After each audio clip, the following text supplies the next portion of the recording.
বছরের মধ্যে আস্তে আস্তে ওদের কাজকর্মের সঙ্গে আমি একজন পরামর্শদাতা হিসেবে যুক্ত হয়েছি। আমিও আছি, অম্লানও আছেন, আর অনেকে আছেন এর সঙ্গে। তো ওরা যা করেছে, একটা হলো ওই যৌনকর্মীদের জন্য নিজেরা চালায়, নিজেরা একটা ব্যাংক করেছে প্রায় 1 কোটি টাকা। সেখানে ওরাই টাকা দেয়, ওরাই টাকা ধার নেয়, অন্য কেউ বাইরের লোকের কেউ নেই। ওরা তেমনি ওদের বাচ্চাদের জন্যে একটা থাকবার জায়গা স্কুল বারুইপুরে করেছে, একটা জমি করেছে, সেখানে চাষবাস হচ্ছে।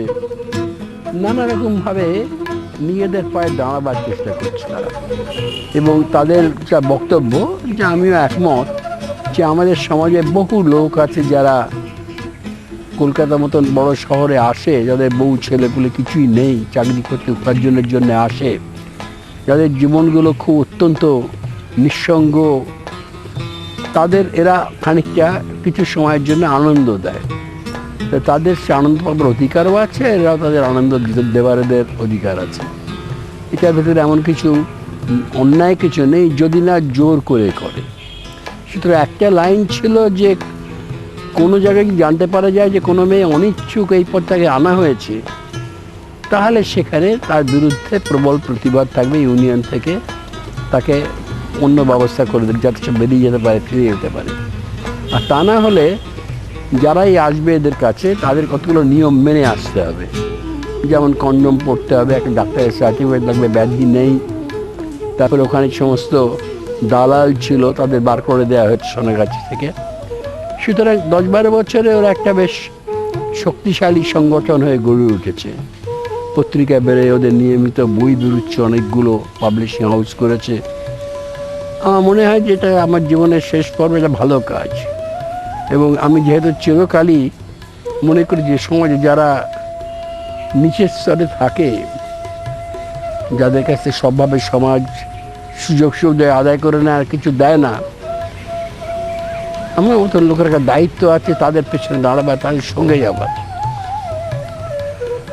যারা এই এক্সপ্লয়েট করে আর করে তারপরে ট্যাবু তৈরি করে, নানা রকম নিয়মকানুন করে, তারা খুব ভণ্ড লোক। তো এদের নিজেদের অধিকার প্রতিষ্ঠা করবে, যে কোনো মানুষেরই অধিকার প্রতিষ্ঠায় সবসময় সমর্থন থাকা উচিত, আমারও আছে। এই ধরনের কাজ তে নিয়ে অনেক তর্ক বিতর্ক আছে। As a woman, our problem I think is nothing to do with. I think men need to get more liberated. So on a pragmatic level, I agree that prostitution or sex work for men is a reality, but the reality is men need to change and grow up and not see women as sexual objects. So to me, I guess there's a lot of work needing here. This of course needs to be done, because in the meantime there are a lot of women that the hypocritical middle class society pretends aren't there, but it's usually middle class men who are using their services. So I like the honesty of everyone knowing that this service is there, and these women are doing a service, social work of some sort. But I think unless men get more educated and change their attitude to women, two have to go together, because I think these services will be needed less and less if men get a bit more liberated in their attitude towards sex. They don't separate sex from other types of relationships. They learn how to combine sex with friendship and other things.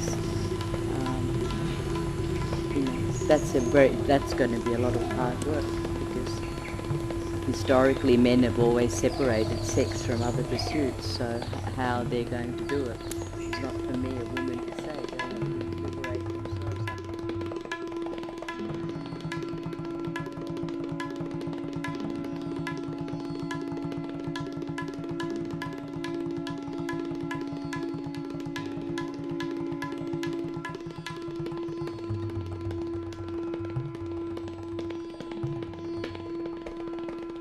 মুক্ত সমাজের চিন্তা যারা করেন, খুঁজতে খুঁজতে আমরা শিবনারায়ণ রায়ের কাছে এসে পৌঁছলাম মণিদার গুপ্তর সঙ্গে।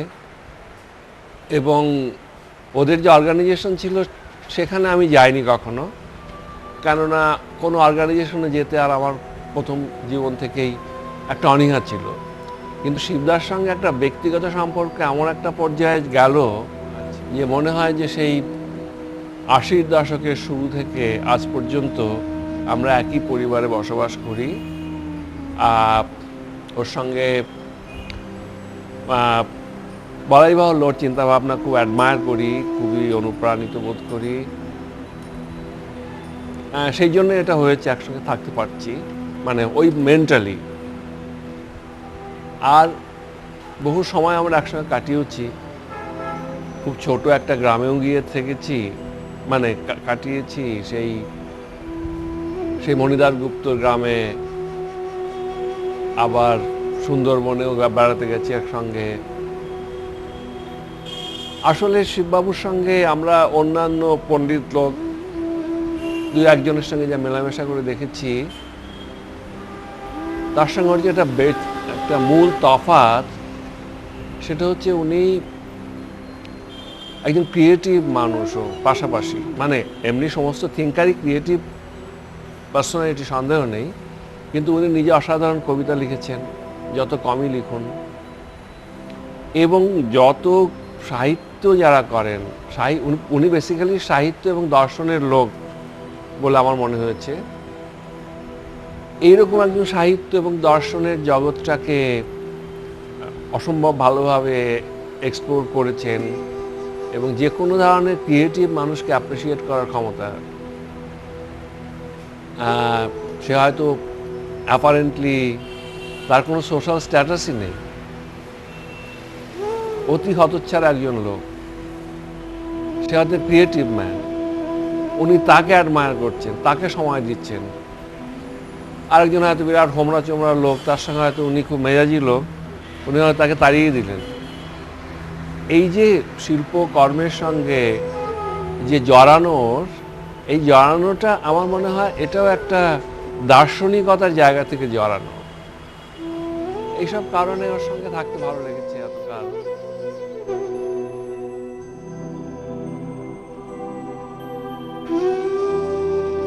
আমার তরুণ বয়সে বন্ধুত্বের সম্মান দিয়েছিলেন প্রাজ্ঞ মনীষী কবি সুধীন্দ্রনাথ দত্ত, অন্নদাশঙ্কর রায়, অমিয় চক্রবর্তী, বুদ্ধদেব বসু, আবু সৈয়দ আইয়ুব। আর শেষ জীবনে সেখানে এলেন যারা তরুণ, এবং তারা আমাকে বয়সের ব্যবধান সরিয়ে নিজেদের একজন করে চেনে নিলেন। এ আমার জীবনের খুব বড় সৌভাগ্য। কলকাতায় ফেরবার পর বছর 2-3 আরেকটি ব্যাপারেও জড়িয়ে পড়ি, ঠিক আমার ইচ্ছায় নয়। একসময় রবীন্দ্রনাথের সঙ্গে গয়েটের তুলনামূলক আলোচনা নিয়ে আমি আক্রমণের পাত্র হয়ে উঠেছিলাম। কবি, গীতকার, গল্প, উপন্যাস, নাটকের নতুন নতুন দিগন্তের উন্মোচন, শিল্পী, ভাবুক, শান্তিনিকেতন বিশ্বভারতীর স্রষ্টা রবীন্দ্রনাথের কাছে আমাদের ঋণ অপরিশোধ্য। কিন্তু আমার মধ্যে গুরু ভক্তির অপ্রাচুর্য দেখে বাঙালি শিক্ষিত পাঠক যেভাবে ক্ষুব্ধ হয়েছিল, তাতে আমি ভাবিনি কোনোদিন এখানে আমার স্থান হতে পারে। কলকাতায় ফেরবার পর সেই জায়গাতেই আমাকে রবীন্দ্র ভবনের অধ্যক্ষ হয়ে আসতে হলো। একান্ত যত্নে রবীন্দ্র ভবনের সংগ্রহশালা গড়ে তুলি, তার সঙ্গে নিয়মিতভাবে আলোচনা প্রবাহের ব্যবস্থা করি। কিন্তু প্রাতিষ্ঠানিক আমলাতন্ত্রের সঙ্গে আমার কোনো মিল হয়নি, ফলে আমি অল্প কিছুকাল পরেই এই কাজ ছেড়ে চলে যাই।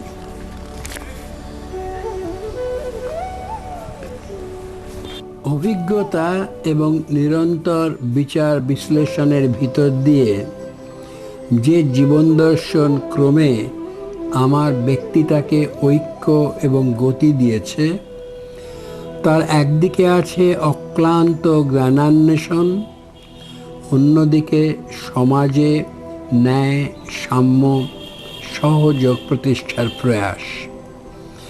আমি একই সঙ্গে হিউম্যানিস্ট এবং র্যাডিক্যাল। শেষের দিকটি যেমন আমাকে করেছে মুক্তবুদ্ধি তসলিমা নাসরিনের দ্বিধাহীন সমর্থক, অন্যদিকে তেমনি আমাকে যুক্ত করেছে যৌন কর্মীদের দুর্বার আন্দোলনের সঙ্গে।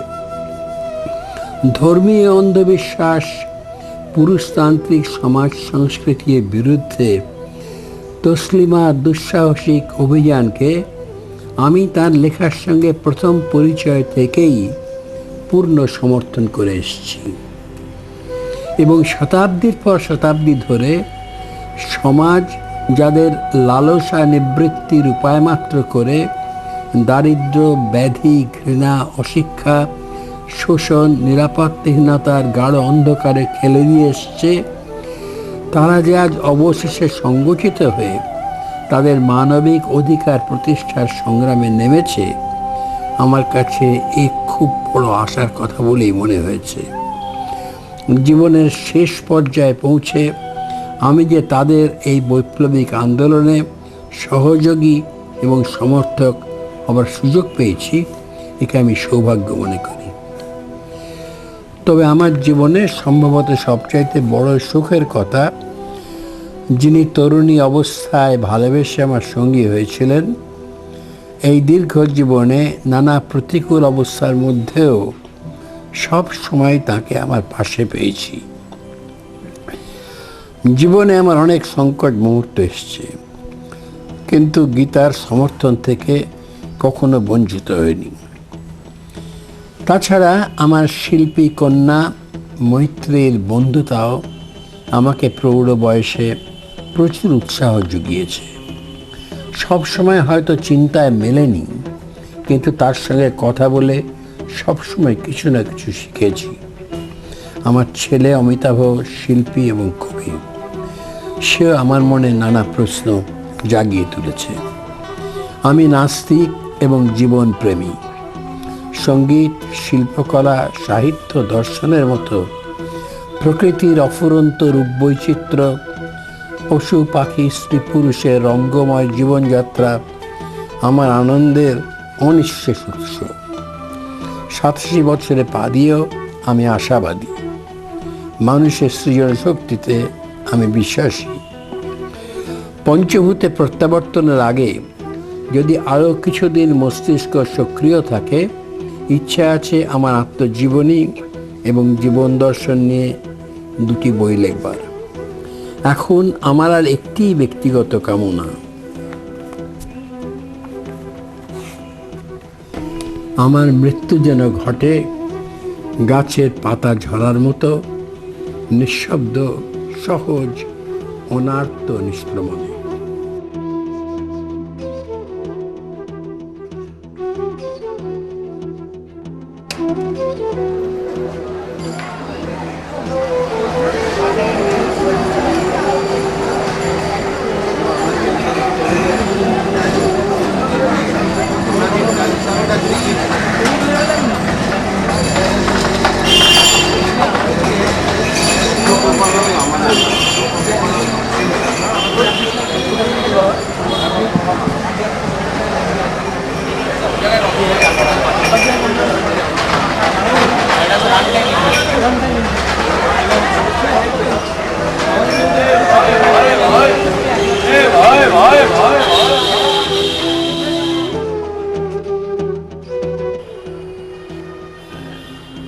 শিবদার সঙ্গে আমার শিবদা বলতে বলছে শিবনারায়ণ রায়, যার সঙ্গে আমার খুব দীর্ঘদিনের পরিচয় বলবো না, বছর 7 হলো, কারণ আমি সল্টলেকবাসী হওয়ার পরই, কারণ শিবদা ওখানেই থাকেন। অনেক আগে ছাত্র অবস্থায় ওর কিছু বক্তৃতা শোনার জন্য ছুটি করেছি। তারপর উনি একটা আমাদের কলকাতার বুদ্ধিজীবী মহলে একটা বিশেষ ব্যক্তিত্ব হিসেবে চিহ্নিত হয়েছিলেন। যখন আমরা কফি হাউসে আড্ডা মারতাম, আমাদের তখন ইউনিভার্সিটি বা কলেজ জীবনের সময়, সে সময় আমি নিজে যে ইউনিভার্সিটির খুব দিগ্গজ ছিলাম তা নয়, এমনি বিদ্যাসাগরের ছাত্র। তারপরে কিন্তু আমার বন্ধুরা বেশিরভাগ স্কটিশ বা প্রেসিডেন্ট ছাত্র, ফলে আড্ডাটা কফি হাউস কেন্দ্রিক হতো। সেখানে শিবদার উপস্থিতি দেখতে পাচ্ছি সময়, তারপর চলে যান উনি। তো তারপরেই যা হোক সেখানকার জীবনযাপন কাটিয়ে উনি মাঝে মাঝে কলকাতা আসে। সেই সময় একদিন ধর্মতারা স্ট্রিটে একটা গ্রামোফোন কোম্পানিতে, যা আমি আর প্রকাশ কর্মকার হাঁটছি, ওরা অহিভূষণ মালিক এবং শিবুদা এবং গৌর কিশোর ঘোষ, এই তিনজনে ডাকাডাকি করছে, এই আমরা এখানে গিয়ে খানিকটা বসে। তুমি তখন প্রথম চাক্ষুষ সামনাসামনি শিবুদাকে আমি দেখি। আগে দূর থেকে মনে হচ্ছে বড় একটু ভীষণ আত্মম্বরিতা আছে কি না, এরকম একটা মনে হতো। কাছে বলুন না, সেরকম ব্যাপার একটু মোটেই নয়, ঠিক উল্টোটা। এবং ওর কথা বলার ভঙ্গি এবং প্রত্যেক কথার মধ্যে লজিক এবং নিজেকে তার কথার সত্যতার উপরে নির্ভর করে তিনি কথাবার্তা বলতেন। খুব চপল চটুলভাবে ওর সঙ্গে কথা বলা যায় না, যেটুকু জানি সেটুকুর উপরে কথা বলা যায়। তার বাইরে কথা বললে ধমকে হতে পারার মতো তার মধ্যে জোর ছিল। শিবুদা কিন্তু ছবি দেখার একটা আলাদা চোখ ছিল, যার জন্য শিবুদাকে আমি প্রেমে পড়ে গেছি বলা যায়। যে ওই বয়সের লোক, গদ্য সাহিত্যের লোক, তারা অন্য মানুষের কাছে কিনা জানতাম না। দেখুন না, উনি ছবি, কবিতা, সাহিত্যের ব্যাপারে উনি তো প্রাবন্ধিক লাইনের লোক, ওই ইতিহাস চর্চার লোক, কিন্তু ওর এই জিনিসটা অনেকের মধ্যে থাকে না। আমাদের এই দেশে অনেক ইতিহাস চর্চার লোক আছেন, আধুনিক তোরা কি ভূতের ছবি আঁকিস বোধ, ও আচ্ছা এরকম একটা ব্যাপার। কিন্তু দেখুন না, ছবির সম্বন্ধে বলে এমন দৃঢ়তা আছে, যে নিজে অধিকার বোধ আছে, যে উনি দেশ বিদেশ ছবি দেখেছেন। ছবি দেখতে বললেন তোমার এই কাজের সঙ্গে কোথায় একটা মিল আছে। তিনি মনে প্রাণে রেনেসাঁসের আর্কিটাইপ। রাষ্ট্রবিজ্ঞান, ইতিহাস, সমাজবিজ্ঞান, সাহিত্য, শিল্প, চিত্র, সঙ্গীত ইত্যাদি নানা বিষয়ে তিনি বিস্তর সারগর্ভ লেখা লিখেছেন। তবু আমার বারবার মনে হয়েছে রেনেসাঁস তার প্রিয়তম বিষয়। পশ্চিমের সক্রেটিস থেকে রাসেল, এদেশের রামমোহন থেকে রবীন্দ্রনাথ, মানবেন্দ্রনাথের মানব সচেতন সমাজ ও জীবন জিজ্ঞাসাকে শিবনারায়ণ তার রেনেসাঁস বিষয়ক ভাবনা চিন্তায় সুচিন্তিত এক স্বাতন্ত্র্য চিহ্নিত আত্মীকরণকে সম্ভব করে তুলেছেন। তাদের প্রতি ঋণ তিনি বারবার স্বীকারও করেছেন। আরেকটা কথা আপনাদের অনেকেই উল্লেখ করেন না, আমি উল্লেখ করছি। শিবনারায়ণ রায়ের ধরুন এত সব গ্রন্থ, তিনি যেসব গ্রন্থ লিখেছেন, অসংখ্য গ্রন্থ তিনি লিখেছেন, ইংরেজি বাংলা দুই ভাষাতেই, 50-এর অধিক তার রচিত গ্রন্থ। অসংখ্য প্রবন্ধ লিখেছেন, যা গুণে শেষ করা যাবে না। এবং সেসব প্রবন্ধের বিষয় কখনো শিল্প, কখনো সঙ্গীত, কখনো রাষ্ট্রবিজ্ঞান, কখনো সমাজবিজ্ঞান, কখনো ইতিহাস, কখনো অর্থনীতি।